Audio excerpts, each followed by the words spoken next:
Music Interview Corner. Hello from the Music Interview Corner. Tonight I have something special for you. I am here with the Ghost Inside with Andrew and Jim. Hi. Hi, how we doing? Hi. It's a little echoey in here. It is, but the microphone can filter it. Oh, yeah, that's fine. We'll have a good time. Yes, we will, right? We'll still party. Yeah. By the way, good time. How's your tour going? Your tour with Bad Omens. So good. It's a dream come true to play arenas over here like this. We've never done arenas over in Europe, first time for us, and it's with such good company. Bad Omens. We've been friends with them for a while. Bill Murray. Cool to meet them. It's been incredible. Yeah, it's really fun. It's very cool. Like last night we were in Nuremberg playing the same arena where Rock and Park is. So that was pretty special for us. Your band's history is one of the most powerful and inspiring stories in modern metal. I think it gave your band this special status that they see the Ghost Inside more like it's become more than a band, I would say. It's more like an emotional movement or like a refuge for your fans. How do you deal with this responsibility, and does it make you write differently and perform differently? It definitely makes me perform differently because besides the obvious reasons, like I try to perform better than I ever have now, just to prove to myself and to show everyone that you can come out on top if you have the right mindset, and that totally plays into how we perform and how we write. And it's like you said, it's a wild story, and we're grateful that we can even do it still. So, yeah, I think it affects the way that we write a lot as well. We take the role really seriously. We try to write about things that we feel like are important and that are gonna continue to like have meaning to people who have already found meaning in the band. Like if they're getting something positive from the band, we want to keep reinforcing that with things as we go forward. But also be honest, like life has been challenging, and so acknowledging that in the way that we write is important too. Your music often feels like it screams through the pain rather than hide it. Do you write songs as a form of survival, healing, or confrontation? I mean, maybe all three. I think we wrap all that up into one. But when we're writing, we usually start with that sentiment of overcoming. That's like that's become a huge thing in our band. It always has been, and we try to just stay true to ourselves and what we write and how we write it. And yeah, I mean, if you want to chime in on that. Yeah, I think, especially the first songs that we wrote after what happened to us, like it was a lot about surviving and the challenges that were in front of us, and how even though those things felt really unique to us, those sorts of things are actually really universal. To have something tragic happen in your life that is totally unexpected and changes the course that you think you're on is not something that only happened to us. It's something that happens to everyone. So writing songs from that place makes them really connect with people. So I think, it is sometimes about survival, and also the writing process itself is really healing, and it also does force you to like confront the things that maybe you haven't healed from yet. So, yeah. Were there actually songs that forced you to confront things you were not ready to deal with? Yeah, I wouldn't want to go too specifically into it, but there were like parts of our lives that not all of us had faced head on yet, and maybe someone brings an idea or a line, a lyric or something to the table when we're all writing together, and you kind of go, wow, that really hits. That is especially powerful. That's like something either I haven't thought of or I haven't thought of in that way. And, it can set off like a whole avalanche of other feelings. Avalanche. Good pun. Pun intended, yeah. Yeah. Oh, yeah. Oh, yeah. Is there a special song in your catalog that took everything out of you to finish emotionally? I would say Aftermath is maybe the song closest to that, because it's a song that we started writing before the bus accident, including some of the lyrics, and then it was one of the last ones that we finished for the self-titled record, that it was like to get the last bunch of lines for that song done and to feel like they had summed up that entire journey was tough. I think that was one of the hardest songs to finish for us, that like it was incomplete for a long time, and then we went back to it and found like the right way to end it.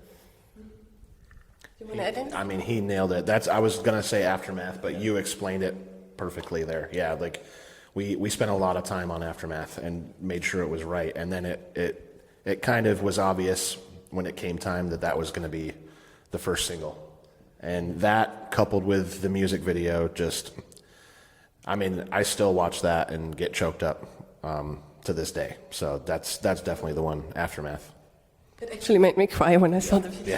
Yeah, it's good like that though. And do songs sometimes feel different for you once you've performed them live? Oh yeah, I mean, especially if we go to rehearsal and we do a song we haven't played before. Sometimes we even play them a little differently. I mean, at least I do, than they were on the record, and they take this whole new kind of shape and meaning when I'm up there doing it. I don't know about you, but they definitely hit different live when we do new ones. Yeah, and there's also songs that you're like, man, this is a guaranteed hit. This is going to be such a crowd favorite. And then you play it a few times and you're like, man, that one just does not connect. Something about it, like, yeah. And then sometimes it's the songs that you don't expect that people latch onto and are like, becomes their favorite song. So I think sometimes when it's your song, you're a little bit too close to it. Like, you know, it's like having a favorite kid. And so sometimes your favorite kid goes to jail, so. Oh, no, that's how it feels. Yeah, like, you know, I can't think of, there's a song off of Returners that we were like convinced was going to be like the big festival banger, and we played it like twice and we're just like, nope. No one cared, yeah. Nobody cared? Yeah. Why did you not care, guys? Put it to bed. Oh, yeah. So you sent his favorite kid to jail, just so you know. And do sometimes songs become more powerful or more difficult once you hear your fans sing them back to you? I mean, again, Aftermath, specifically on this, and you'll see tonight we have a little special moment in Aftermath. And last night I started to get, I think me and Jim, we started getting a little misty-eyed last night during Aftermath. And it was just powerful. That one is just something special. And you'll see, like I said, I don't want to give away anything right now, but you'll see tonight. Yeah, I think Aftermath is one that we always knew would be powerful. It got turned up to 11 when we started performing it and seeing how it had connected with people. But I'll say, like, Avalanche is one that, like, it was a good song, but it has become such a core, meaningful sing-along moment with our fans. Like, when we play that song on a headline set, Vigil just, you know, he sings the first line and then, like, mic out to the crowd for the rest of it. And I don't think that's a song that we ever expected to be, like, an oh shit, wow moment for the band, and now it definitely is. So it's cool. That's a cool one too. And when you now stand on stage after everything and look at each other, how does it feel? What has changed now? I just, when we're up there, after everything we've been through, I'm very grateful, but I'm almost in disbelief sometimes that we're able to do it still. So for me, it's like sometimes it's a blur up there. And I'm just like, I can't believe that we're doing this still. Like, we shouldn't be on paper, and we get to. And I just, that's where my head is every night on stage, if I'm not having technical difficulties. Oh, okay. Yeah, we're just thankful. It's crazy to go through all of this stuff, and we talk about how much time has passed, and it's still just the five of us. And I think we coexist together better than we ever have, and the time that we enjoy together on stage translates into how we enjoy each other off stage. Like last night, we finished the set, and immediately all five of us went straight to dinner together. And I just know it's not like that for every band, and I'm really thankful to, like, it sounds cliche, but genuinely, like, be out here with people that I consider like my best friends, my brothers, and, like, you know, that we kind of go to battle together every night, and then we settle in together afterwards. So it's really cool. And where do you find solace when you're in a dark place? Don't know, still searching for it. Searching for it still. Exactly. Yeah, that was the segue, because your new album your sixth album that came out last year in April is called Searching for Solace. Yeah. And titles suggest that healing isn't immediate. or simple. So what does Solace actually mean to both of you right now? Well, also in terms of the record, yeah, it's the idea is that it's more about the journey than the destiny, and you know, it's never, you can find it and you're still gonna not find it. Like it's not gonna be everything right there. There's always something else and something more, and it's about how you adapt and how you find it. And I think for me, I turn to music a lot if I'm in the dark, and music usually puts me right, and it's powerful that way. And we're all very lucky we have music to look to for that. Yeah, I mean, I think our our friendship and our family and our support that we have at home is like our safe place. And yeah, we're really fortunate to be doing this and still searching for solace. Like, as crazy as that sounds, that every time that we kind of set a goal and we think if we just get to this point in our career, like it's going to be smooth sailing from there. But for our entire time together, it's always been like, you reach one milestone and find out there's two more after that. And that really is like Andrew said, is what the record is about. It's about the journey and not the destination, because there will always be a new destination. And if you could give one single piece of advice to someone who's going through a dark time and probably also searching for solace, what would it be? I always say I think patience is the strongest one. If you're going through something mentally or physically, you're not going to find an answer right away or overnight, and it's going to take time. And if you can have patience with yourself, you can get through it. And I think that's a big one for me anyway. It helped me a lot through our journey. It still does. So. Yeah, I think the thing I always say to my friends that are in a tough time is that the sun rises tomorrow. And if you can get through today, tomorrow's a fresh start. And sometimes that's scary and uncertain, but like the sun always rises, and so can you. Oh, great, Peter. You're making me emotional here. That's beautiful. And your music is also sometimes inspired by anger, I feel. So to get into more funny topics, what was the dumbest reason on tour that started an argument? Oh my God. Do we have 2 hours? Yeah. Oh, cool. Yeah, we can do. Let's see. We still have some time.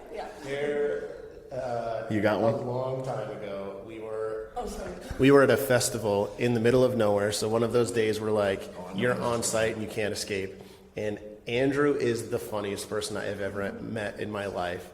On this day, he thought he was being the funniest person on the face of the earth, but he was being annoying.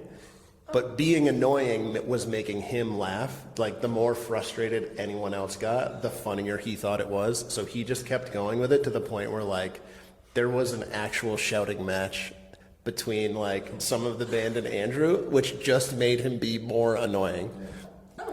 I just tripled down on everything that day. It was Reload Festival 2011. Yeah. And I still didn't care. I was in a good mood, and they weren't, because I got to see Limp Bizkit that night. So it all worked out. Yeah, so I had a great time that day. That's one of the only times where I can think of like an actual heated thing happening, and it was only because he was being so insanely funny but we were just over it. Yeah, well, there's many more examples, but that's a good one that just, if that's the one that popped right in your head, you know it's bad. Yeah. Cool. Let's stay on that. What's the craziest thing you guys have ever done on tour? We went shark diving with great whites in South Africa. Oh my God, you have a tattoo about We all have the tattoo. Yeah, we all got it right here. It was in off the coast. It was right in the main area where they film like the bulk of Shark Week in the States. I don't know if they have it here, do they? I don't know. It's called False Bay outside of Cape Town in South Africa, and we would literally watch the sharks like jump out of the water. It was insane. And we got in, they had you get in wetsuits, you have to sign waivers, all this, and they chum the water and you get in a cage, and they like come up and like run into the cage, fully grown 15-foot long great whites. I don't think I wouldn't do it again. I would never do it again. And believe we did it. we were young idiots, but we had a fucking blast doing it. Yeah. And were you going down all together in the same cage or at the same time? In the same cage, same time. There's pictures of it out there if you dig deep enough. But Don't dig that deep. but it was there can't be anything crazier we've done than that. No, but that whole trip to South Africa, like we did a horseback safari through like a wildlife preserve. So you're on a horse riding through a herd of zebras. There's rhinos off to the side. Yeah. Crazy. And we went to like a lion rehab facility. So that's like, it's an animal rescue. It's all these like lion cubs and tiger cubs, which are the size of like a small dog, but they're like kittens. And you just go and play with them and they like jump. Cuddle with them, and they're like cuddling with you, and it's cute because they're just doing this, but it like kind of hurts because They're like your fingers. Yeah. They're lions. Yeah. Are they also purring like cats? Oh yeah. Oh yeah. Oh my God, that's so. It's crazy, but also scary and cute at the same time. Definitely. But again, young and dumb. Yeah. But cool. At least you can't say it was boring, right? Yeah, it was. It was awesome. And what is the craziest fan gift you ever received?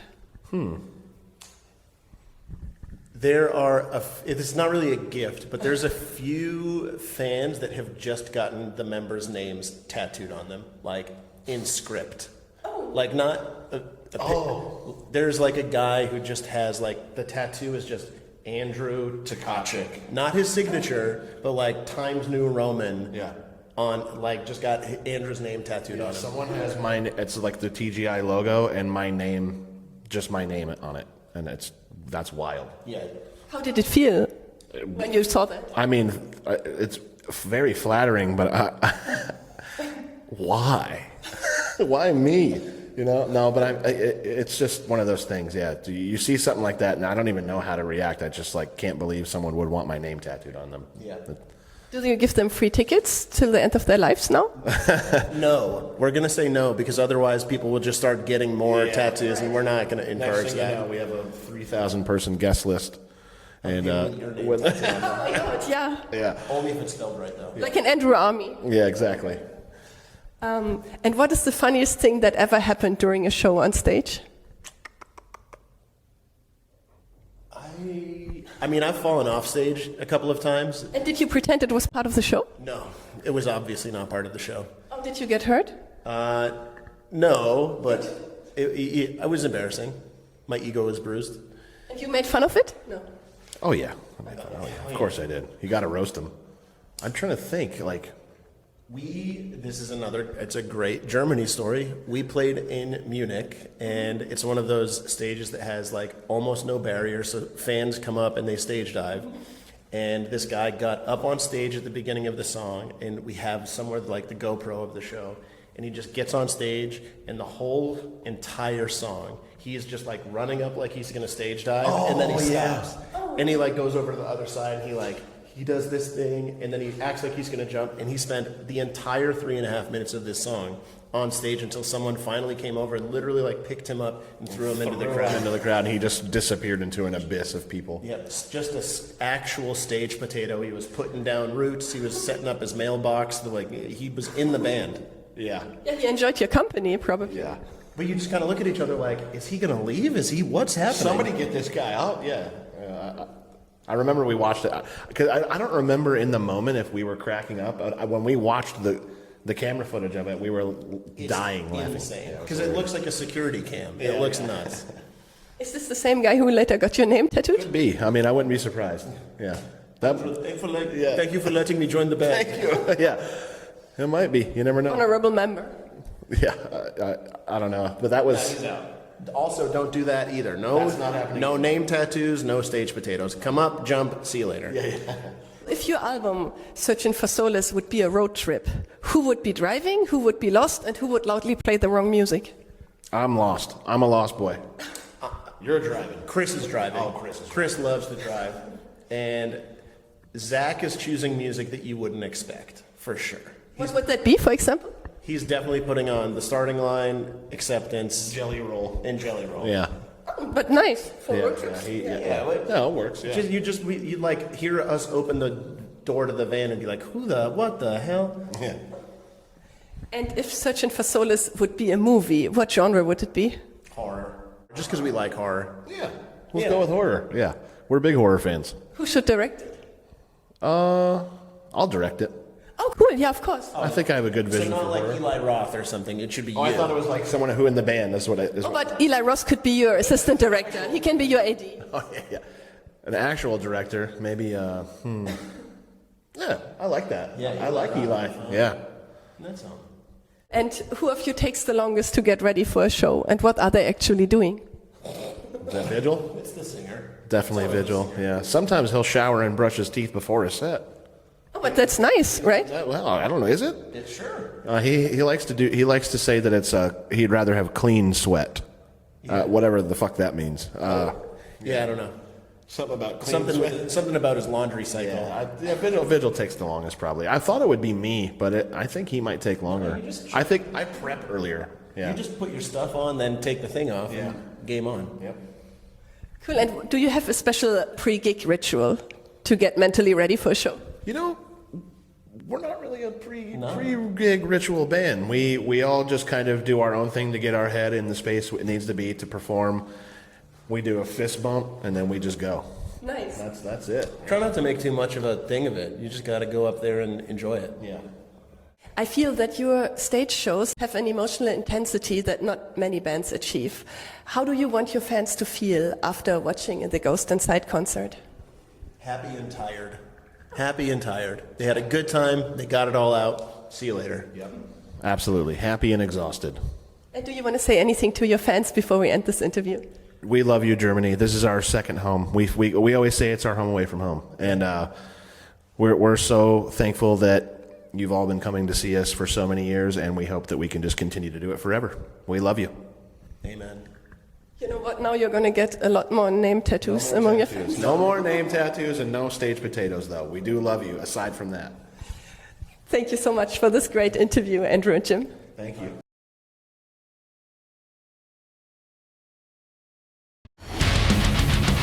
Music Interviews Corner.